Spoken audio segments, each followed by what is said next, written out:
Hi and welcome to the workbench. Just a really short video to introduce the DCC Concepts Cobalt SS, which is their surface mount servo driven system, and I'm looking to use it on my latest N-gauge layout project because obviously if you're familiar with my projects, they tend to be shelf layouts where there isn't really anywhere under the baseboard to hide anything, so a surface mount was necessary, and the idea of a servo being slightly gentler on the turnouts, on these handmade British Finescale turnouts, was important to me. So what we've got set here is basically the setup. I've got the two turnouts that are going to be used on the layout. They're assembled and tacked together with all the droppers and various wires on, ready for installation. And so what I've done is I've got the Cobalt here, power control system I suppose, with a feed, 12-volt feed in, and then these various terminal blocks and things down the side are how you connect up to it. So this one here runs to the two-way switch, single pole, double throw, momentary, so it's a center off, but it's only a momentary switch. And then you can't quite see at the top of the screen here, the turnout is on a drive that feeds into there, and then this cable comes all the way around and into the bottom here, into the servo motor itself. And actually, have we got one? Let me just,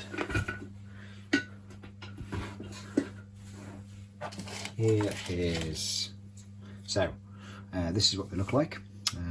They've got a quick connecting plug on the other end, and effectively you're driving that little brass bar backwards and forwards with the which is what's being done by the control unit. It's also DCC compatible, I believe, but I'm not going to be using that. So what I've got set up here now is a bit of a mock-up just to check it's working.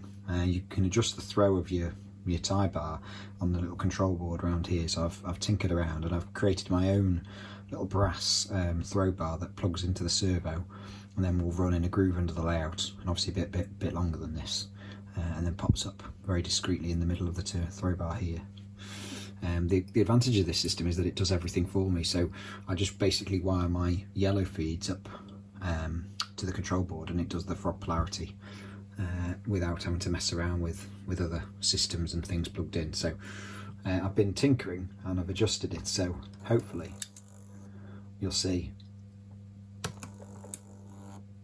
we're getting a reasonable throw. Now this is probably going to need fine tuning on the layout. Everything's only masking tape down. You can hear the click. That's the switches, I think, in the control board for frog polarity and things. But it's a nice gentle movement, dead easy to set up. This has literally taken me 5 minutes really to put together. Well, probably slightly longer to tape it all down and get this going. So yeah, really excited, looking forward to putting this onto the layout and moving forward with the next project. Thanks for watching.